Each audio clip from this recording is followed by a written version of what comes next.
시 공간을 뛰어넘는 신화의 세계. 창조 신화의 주인공은 남신이 아닌 여신이었다. 여신들은 어떻게 자신의 지위를 잃게 되었을까?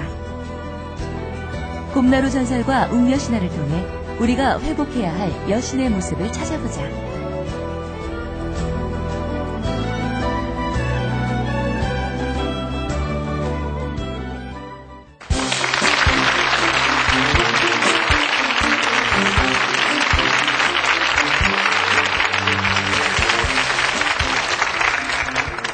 안녕하세요.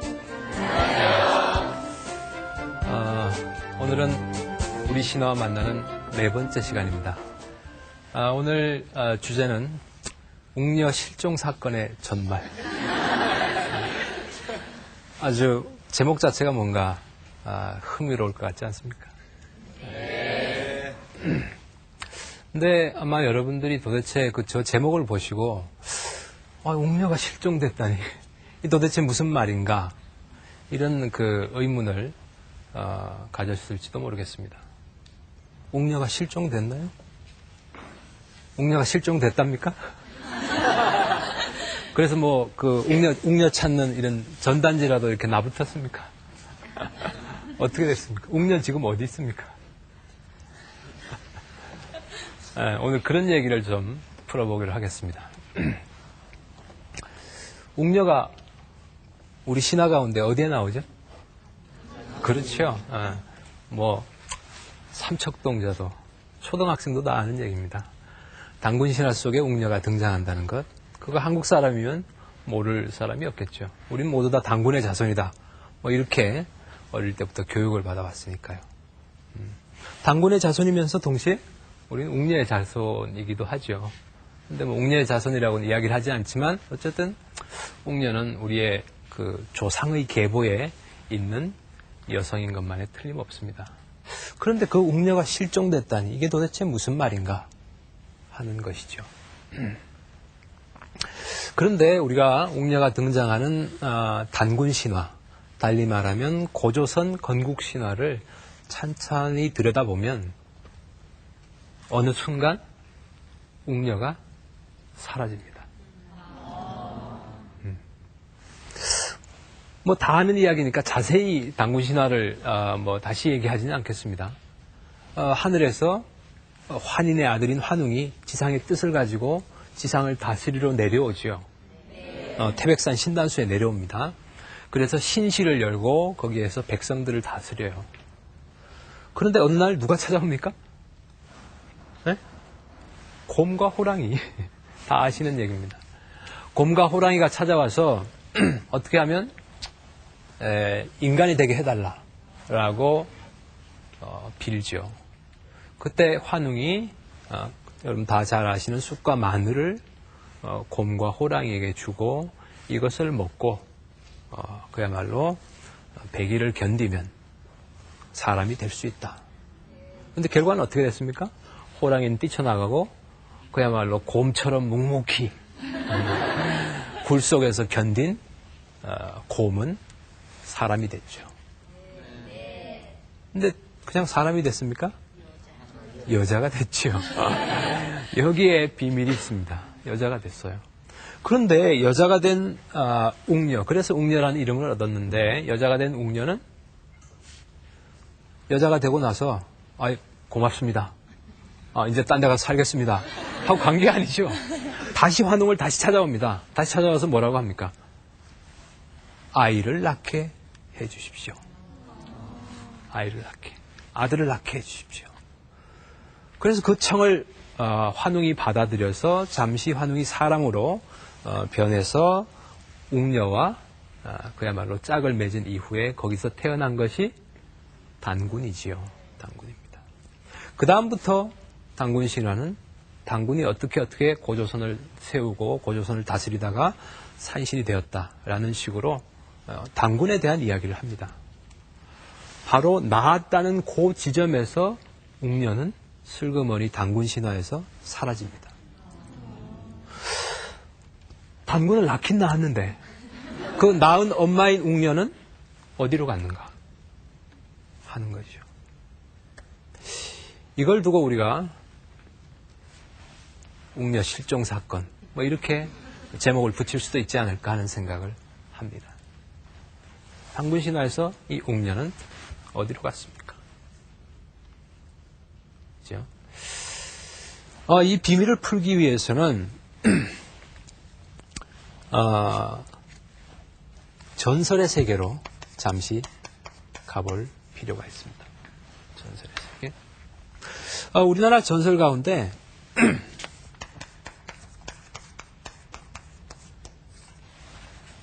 저 공주에 가면 곰나루라고 있어요. 곰나루. 거기에 곰나루 전설. 곰나루가 왜 곰나루가 되었는가를 이야기해주는 전설이 있습니다. 그 전설 들어보셨습니까? 아니요. 아니, 한국 사람들 아닙니까? 이거 도대체. 이 재미있는 얘기를 못 들어보셨어요? 그리고 이 비극적인 얘기를. 어느 날 한 나무꾼이 산에 나무를 하러 갔다가 곰에게 붙잡힙니다. 나무꾼과 선녀 이야기에서는 나무꾼이 선녀를 붙잡지만 곰나루 전설에서는 곰이 나무꾼을 붙잡아요. 그 나무꾼을 붙잡아서 곰은 굴 속으로 나무꾼을 데리고 가서 그 굴 속에서 같이 삽니다. 아니, 곰하고 인간이 같이 산다. 이게 무슨 해괴망측한 일인가? 이렇게 생각할 수도 있지만 사실은 신화 속의 곰들은 밖에 사냥을 하러 갈 때는 곰의 형상이지만 자기 동굴 속으로 돌아오면 가죽을 벗고 사람의 모습으로 변합니다. 이 곰나루 전설의 곰도 신화에서는 그런 모습이었을 거예요. 물론 곰나루 전설에서는 그렇게 가죽을 벗는다는 얘기는 없습니다. 둘이 살아요. 당연히 거기서 자식이 태어나죠. 네. 이 곰나루의 그야말로 곰녀, 뭐 웅녀라고 합시다. 그 웅녀가 자식을 낳습니다. 한 셋쯤 낳아요. 셋쯤 낳습니다. 그 셋을 낳고 아주 둘이 이제 잘 사니까 이 나무꾼은 이제는 이제 뭐 자식도 낳았으니까 이 곰이 이 웅녀가 나를 늘 이렇게 감시하진 않겠지. 이런 이제 마음을 품고 마음을 놓고 곰이 사냥하러 밖으로 나간 사이에 그걸 틈타서 도망을 칩니다. 이 나무꾼은 붙잡혀 있었으니까 어쨌든 탈출하는 거 아니에요. 그 도망을 치다가 도망을 막 치는데 뒤에 이제 그 돌아온 이 곰이 없으니까 나무꾼이 없으니까 도망간 사실을 알고 자기 아이들을 안고 쫓아옵니다. 곰은 사람처럼 걷죠. 안고 아이를 안고 도망을 가죠. 나무꾼은 앞에 강이 있습니다. 이 바로 금강. 그 강이 있으니까 배를 타고 건너가 버려요. 나무꾼은. 곰은 어떻게 했습니까? 건너간 나무꾼에게 돌아오라고 제발 좀 돌아오라고 호소를 하지만 건너서 가버립니다. 야속하죠. 그때 곰은 어떻게 하겠습니까? 곰은 에이 뭐 가라 가. 나 혼자 애들 데리고 잘 살래. 뭐 이렇게 했으면 문제가 비극적으로 끝나지 않았을 겁니다. 그런데 이 곰은 그 상실감을 못 이겨서 자기가 안고 있는 아이들을 강물에 던집니다. 그리고 나서 자기도 그 강물에 빠져서 자살을 하는 거죠. 대단히 비극적인 결과죠. 네, 비극적인 결과. 이건 일종의 후일담이지만 곰이 자살을 하고 나서 이 금강의 물이 너무 사나워졌어요. 그 배들이 가면서 다 뒤집혀요. 큰일 났죠. 곰이 귀신이 돼가지고 배를 자꾸 뒤집는 거예요. 그래서 이제 나라에서 그 관리를 파견해가지고 거기다가 곰 사당을 지어주고 그 죽은 곰의 혼을 위로를 합니다. 해마다 제사를 지내주죠. 그리고 나서 그 후부터 물결이 잔잔해져서 배들이 다니는데 아무 문제가 없었다라는 이제 후일담 이야기가 뒤에 사실은 곰나루 전설에 덧붙어 있습니다. 그 곰나루에 빠져 죽은 곰 여러분 보신 적 있어요? 바로 여기 있습니다. 곰나루에 가면 말이죠. 곰사당이 있어요. 곰사당이. 그 곰사당 안에 그 곰신, 웅녀신이라고 할 수 있는 그 곰신을 조각을 해서 돌로 만들어서 모셔놓은 것인데 바로 여기에 나와 있는 이 그림이 바로 그것입니다. 그렇다면 갑자기 우리가 단군신화 얘기를 하다가 단군신화의 웅녀 얘기를 하다가 갑자기 이 공주의 곰나루 전설로 갔어요. 단군신화의 웅녀와 이 곰나루 전설에 나오는 이 곰하고는 무슨 관계가 있습니까? 오, 예, 그렇습니다. 곰이라는 점에서 같죠? 똑같아요. 또 같은 점 있습니까? 또 뭐 비슷한 점 여러분 찾아보세요. 여자라는 점 또 같습니다. 좀 더 찾아보세요. 애를 낳는다는 점 또 같습니다. 네, 또 네. 사라진 거고 이건 죽은 거죠. 네, 죽은 거고 조금 다르죠. 그거는 남자가 어떤 남자? 도망가 버렸다. 그런 점도 비슷한 면이 있죠. 그러나 그런 몇몇 가지 단편적인 사실을 가지고 단군신화에 나오는 곰과 곰나루 전설에 나오는 이 곰이 같은 곰이다 라고 말하기는 어렵습니다. 그죠? 그러면 우리가 어떻게 이 문제를 풀어야 될 것인가 하는 거죠.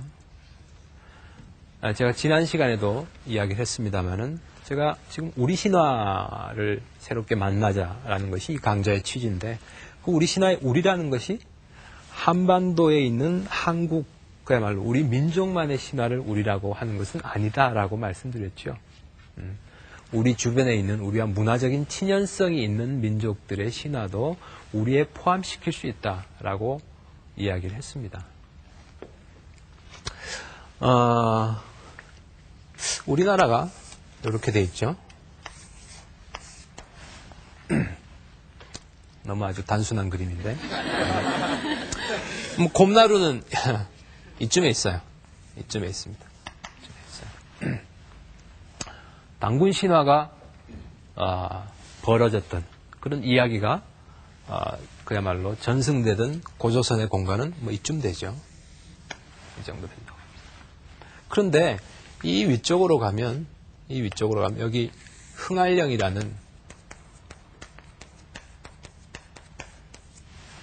산맥이 있어요. 근데 이 산맥이 있는 이 산 속에 살고 있는 민족이 있습니다. 여기에 그 민족 이름이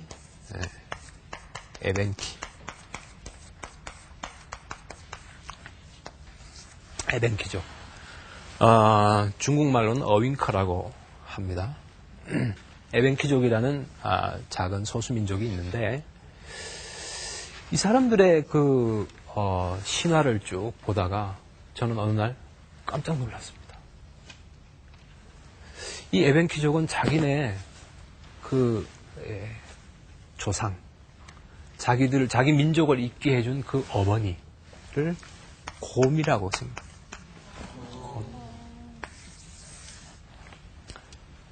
근데 에벤키족이 어떻게 그야말로 지구상에 존재하게 됐는가? 이게 바로 에벤키족의 시조신화인데 그 시조신화를 보면 어떻게 되어 있는가 하면 어느 날 사냥꾼이 사냥을 하러 숲에 나갑니다. 숲에 나갔다가 곰에게 붙잡혀요. 그래서 곰과 같이 굴 속에 삽니다. 거기서 자식이 태어나요. 하나가 태어납니다. 뭐 거기서는 하나만 낳았다고 돼 있어요. 근데 하나가 태어나고 나서 한참 같이 살다가 마찬가지로 어느 날 이 사냥꾼이 그 굴 속에서 도망을 칩니다. 도망을 쳐요. 자기는 잡혀 있었으니까 도망을 칩니다. 그 사실을 알고 곰이 아이를 안고 쫓아옵니다. 돌아오시오. 앞에 강이 가로놓여 있습니다. 강이. 그 강을 뗏목을 타고 이 사냥꾼은 건너가 버립니다. 아이를 안고 막 쫓아와서 그 강 건너에서 돌아오라고 손짓을 하고 아무리 해도 이 사냥꾼은 돌아올 줄을 모르고 뗏목을 타고 건너서 가려고 막 떠나가려고 멀리 도망가라고 합니다. 그 장면을 보고 있던 이 곰은 아무리 돌아고 해도 오지 않으니까 자기가 안고 있던 아이를 어떻게 할까요? 강물에 안 던져요. 아이를 반을 찢습니다. 찢어요. 반을 찢어서 반쪽을 사냥꾼에게, 남자에게 집어던집니다. 곰이 찢어서 던진 그 절반, 그 찢어진 아이, 그게 바로 에벤키족의 시초입니다. 아이를 찢었다고 하니까 어우 끔찍해. 이렇게 여러분들이 생각을 하시는데 끔찍하죠, 사실은. 그런데 신화에서는 우리가 그 신화적 사례라고 그래서 이렇게 신이 죽거나 이렇게 시조가 죽거나 살해되거나 이런 경우들이 많습니다. 근데 그 죽는 것이 끝이 아니고 그 죽음을 통해서 새로운 생명이 시작되는 것으로 신화는 이야기를 해요. 그렇게 생각한다면 찢는다고 그래서 너무 그렇게 공포스러워할 건 없습니다. 이 얘기는 뭔가 하면 결국은 에벤키족들이 곰을 자신들과 핏줄을 나눈 형제, 그리고 자신들에게 핏줄을 나누어준 그야말로 어머니, 곰 어머니라고 생각한다는 거지요.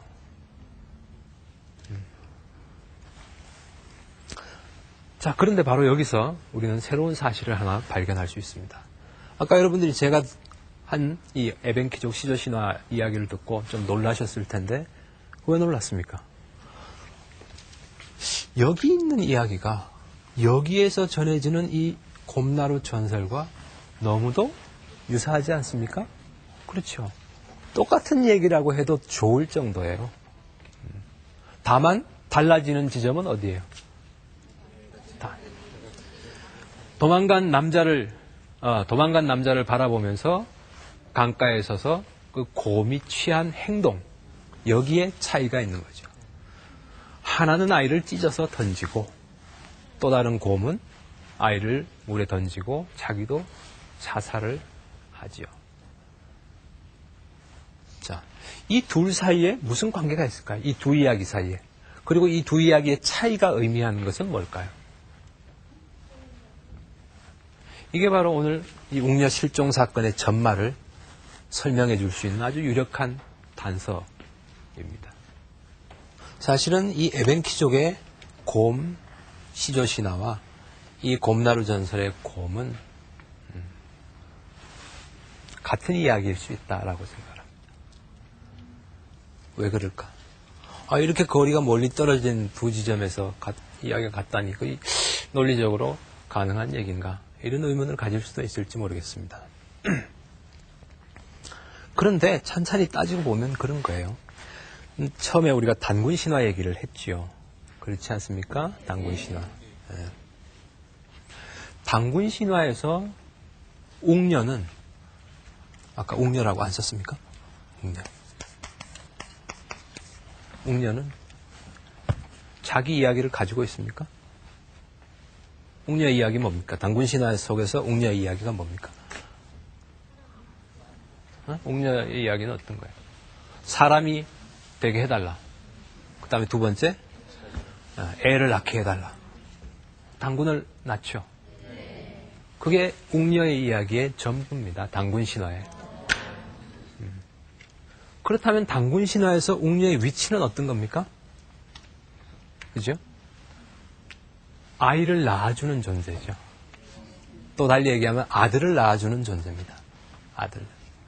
그러니까 요즘 말로 바꿔서 하면, 심하게 말하면 대리모예요, 대리모. 대리모. 자기 태를 빌려줘서 아이를 낳아줘요. 그러니까 저 단군 신화 속에서 웅녀는 전혀 주체적이지 못해요.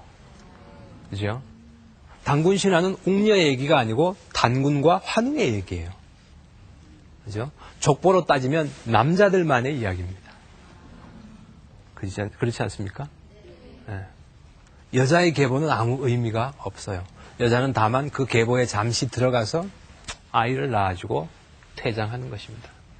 다시 말해서 단군 신화 속에서 웅녀는 소외되어 있습니다. 예. 그런데 에벤키족 시조 신화에서 곰은 어떤 위치에 있습니까? 자기가 주인공이죠. 사냥꾼을 붙잡죠. 같이 살면서 애를 낳아요. 그리고 그 애가 에벤키족이 됨으로써 자기는 에벤키족의 시조가 되는 거예요. 시조 엄마, 시조모가 되는 겁니다. 시조모. 원시 신화에서 동물들이 어떤 집단, 어떤 민족의 시조가 되는 경우들이 아주 많습니다. 예. 우리 조상은 일이야. 우리 조상은 곰이야. 우리 조상은 호랑이야. 이런 원시 신화들이 상당히 많이 있어요. 에벤키족의 곰 시조 신화도 바로 그런 것입니다. 에벤키족의 시조 신화 속에서 곰은 자기가 주인공이에요. 전혀 소외되어 있지 않습니다. 그런데 그 곰이 이 단군 신화 속에 들어오면서 소외되어 버린 거예요. 저는 그렇게 생각을 합니다. 이 에벤키족 말고도 이 주변에 있는 많은 민족들이 있어요. 근데 이 상당수의 민족들이 곰을 숭배해요. 곰을 숭배해요. 그리고 곰과 관련된 의례를 가지고 있고 곰을 자신들의 시조로 믿고 있는 민족들이 많이 있습니다. 여기에서부터 쭉 시작해서 이쪽에 아메리카 대륙에 인디언들이 살고 있는 이 지역, 그 다음에 일본의 그 북부에 그 아이누족들이 살고 있는 그걸 홈카이도 뭐 이 지역을 다 합쳐서 이런 이 지역을 문화인류학에서 보면 곰벨트라고 해요. 그러니까 곰에 대한 숭배와 의례가 널리 이제 그 공유되고 있는 지역이에요. 이 지역들이 다.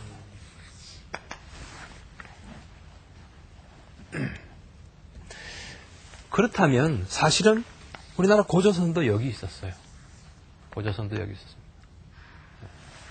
고조선이라는 하나의 나라가 고대 국가가 만들어지는 것은 어떻게 만들어지는 것인가? 여러분 일반적으로 상식이 그런 거죠. 여러분 고등학교 때 역사 시간에 배웠죠? 그렇지 않습니까? 네. 국가라는 것은 작은 부족들이 그죠? 통합되어서 아주 힘센 부족이 나타나서 그걸 통합을 해가지고 좀 더 거대한 어떤 그 이른바 집단을 만들고 그것이 그야말로 고대 국가가 되는 거죠. 그래서 처음엔 그런 것이 없다가 나중에 시간이 지나면서 뭐 왕이라는 이름도 생겨나고 이 고대 국가가 점점점 형성되어 나오는 거 아니겠습니까? 우리 역사에서 고구려 신라 백제가 바로 고대 국가죠. 그 이전에 고조선이 바로 그런 고대 국가였어요. 그런데 이 고대 국가라는 것은 어떤 겁니까? 여성들의 나라가 아니고 남성들의 나라입니다. 남성이 왕인 나라. 네. 따라서 고조선의 건국 신화인 단군 신화는 남자들의 이야기지 여자들의 이야기일 수가 없어요. 따라서 당연히 고조선의 건국 신화인 단군 신화 속에서 웅녀는 자기 이야기를 잃어버리게 되는 거죠. 에벤키족 시조 신화에서 주체였는데 그 주체가 단군 신화 속에서는 환웅과 같은 또 다른 어떤 그 부족의 족장과 결혼을 통해서 아이를 낳아주고 그 아이가 그야말로 고대 국가의 첫 왕이 되는 그런 어떤 이야기 속으로 에벤키족은 이런 시조 신화는 들어와서 그야말로 그 단군 신화를 만드는데 하나의 기능을 수행하는 거죠. 그리고 실제적으로 고조선이라는 고대 국가의 작은 그 통합된 부족 가운데 이런 에벤키족이나 이 지역에 있는 소수민족들이 있었을 가능성이 저는 아주 농후하다고 생각을 합니다. 바로 그랬기 때문에 똑같은 이야기가 바로 곰나루에 남아있을 수 있다고 생각을 하는 거죠. 고조선이 멸망하죠. 삼국사기에 보면 고조선이 멸망한 후에 고조선의 유민들이 이쪽으로 흩어집니다. 이렇게. 흩어져요. 나라가 망하고 그 나라의 백성들이 다 이렇게 흩어져서 이 지역 아래쪽으로 이동을 해요. 바로 그 이동하는 과정에서 이 곰시조 신화를 가지고 있던 이 민족들도 한 일단의 집단들도 이 밑으로 내려왔을 가능성이 있어요. 바로 그런 이야기들이 전해지다가 그 이야기가 신화로서 자격이 유지가 되려면 어떻게 해야 됩니까? 그 신화를 이야기하는 그 이런 민족이 있어야죠. 그렇지 않습니까? 민족이 없어지면 그 신화도 소실되는 거죠. 그렇게 소실되면서 결국은 신화는 사라지고 전설만 남게 되는 거죠. 비극적인 전설.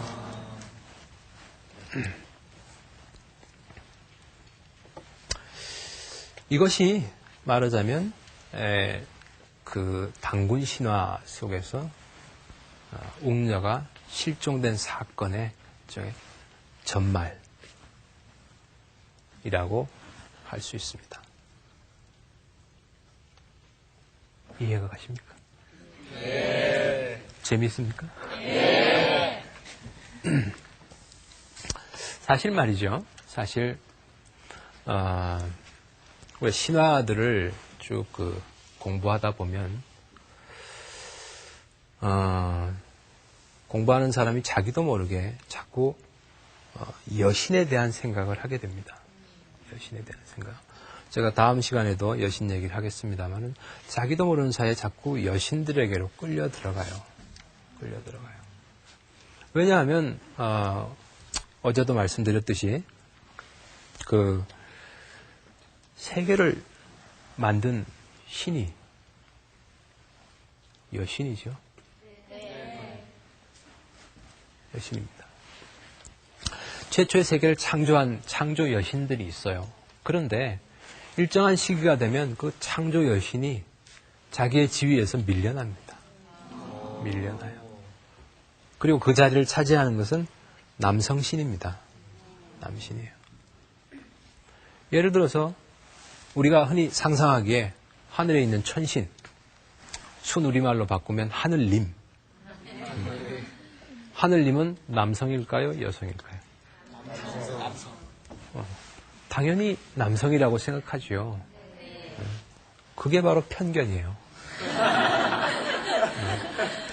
편견이에요. 그게 우리의 고정된 관념이라니까요. 이미 하늘신, 하늘님이 남성으로 성이 고정된 것은 그 신화를 이야기하고 있는 사회 체계가 남성 중심적 사회로 바뀌었기 때문에 바로 그런 사회의 모습이 신화에 반영이 되어서 하늘신이, 하느님이 남성으로 바뀐 것입니다.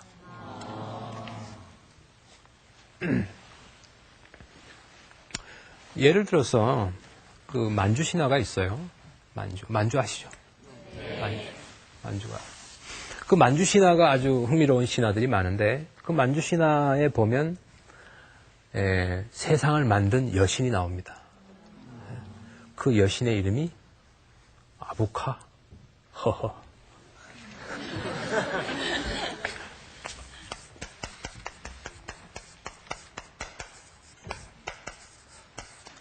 이름도 참 아부카 허허. 이 여신은 아주 거대한 몸을 가지고 있는데 이 아부카 허라는 여신이 세계를 만들어요. 세계를 만듭니다. 그런데 만주 신화를 쭉 보면 이 세계를 만든 창조 여신이 그 지위를 누구한테? 아부카 은두리. 이름도 재밌죠?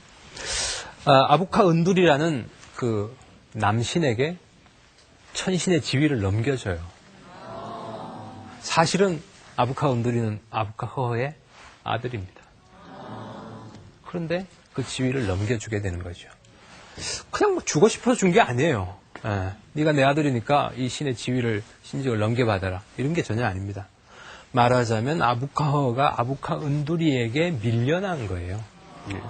그래서 천신의 신직을 아부카 은두리에게 내어주고 자기는 뒤로 점점 밀려난 겁니다.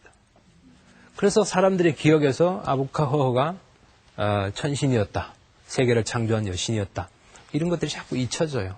물론 만주의 샤만들이, 무당들이 부르는 노래 속에는 저게 남아있습니다만 사람들의 기억 속에는 자꾸 사라집니다. 그래서 어디로 갔느냐?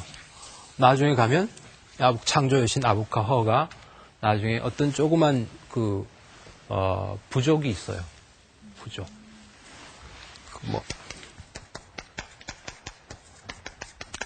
부찰씨라는 부족이 있는데 이 부족의 시조신이 돼요. 세계를 만든 창조신이 이렇게 쪼그라들어가지고 한 작은 이제 민족의 시조신과 같은 존재가 되어버리는 거죠. 조금 전에 얘기했듯이 이거 이제 아시겠죠? 이게 왜 이렇게 됐는가? 점점점 여신의 사회적 지위가 축소되어 가는 거죠. 왜곡되어 가는 거고. 그것은 그 이유는 아까도 말씀드렸듯이 사회 형태가 원시 사회에서 고대 사회로 이렇게 전환이 되면서 사회 형태가 점점점 남성 중심적인 사회로 변했기 때문에 그 변화 결과가 이런 신화의 신들의 모습에 반영된 것이라고 할 수 있습니다. 결국은 그 쭉 역사적 과정이 마침내 어디에 이르렀는가 하면 단군 신화에 이르렀죠. 그래서 단군 신화에서 결정적으로 옥녀의 위치는 이제는 전혀 주체적이지 못한 그야말로 자신의 배를 빌려줌으로써 단군이라는 나라의 왕을 탄생시키는 일종의 대리모적인 존재로서 지위가 격화되는 것이요. 말하자면 옥녀는 자신의 이름을 잃어버린 겁니다. 요즘은 좀 덜하지만 여기 좀 나이 드신 아주머니들 그럼 뭐라고 서로 부릅니까? 철수 엄마, 영희 엄마, 그러죠. 이름이 분명히 있음에도 불구하고 누구의 엄마로 불려요. 자기 이름을 드러내놓질 못하죠. 그리고 드러내길 꺼리고. 그게 왜 그렇습니까?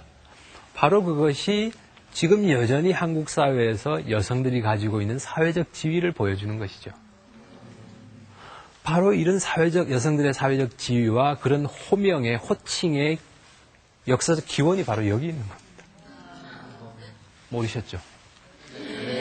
처음 들어보는 이야기입니까? 바로 그 옥녀의, 바로 그 곰의 결국은 최종적인 목적지는 어디입니까?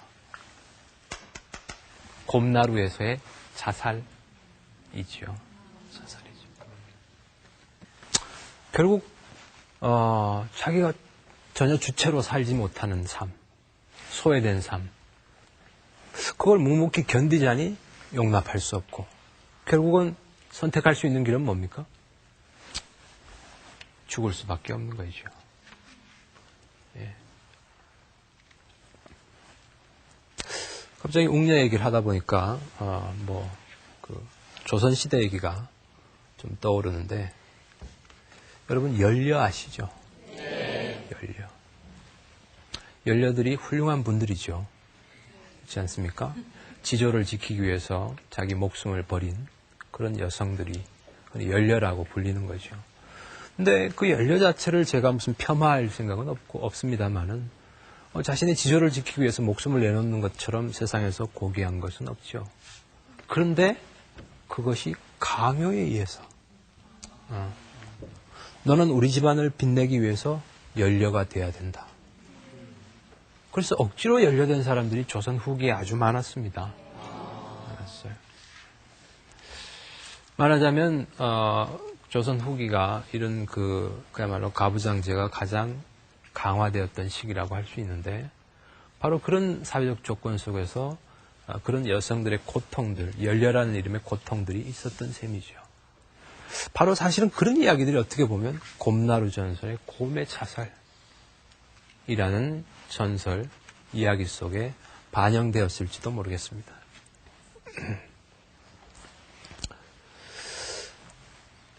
자, 그렇다면 우리가 이 옥녀의 모습, 옥녀 실종 사건의 전말로부터 지금 생각해 볼 수 있는 것은 뭘까요? 아, 참 흥미로운 얘기네. 그런 일이 있었네. 이걸로 끝나서는 안 되겠죠. 아, 여기 보니까 전부 다 그 여성 청중들이 많은데. 말하자면 곰나루 전설의 저 곰, 웅녀의 비극을 이제는 끊어야 될 때가 되었다라고 말해도 되겠죠?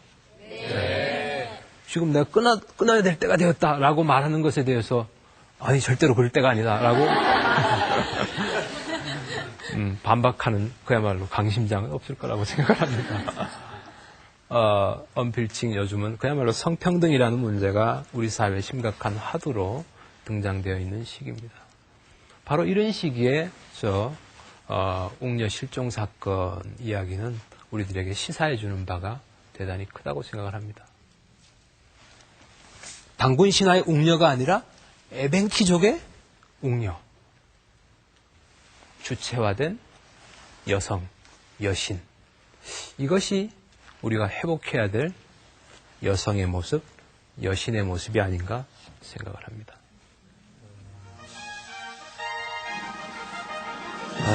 강의를 끝까지 경청해 주셔서 대단히 감사합니다.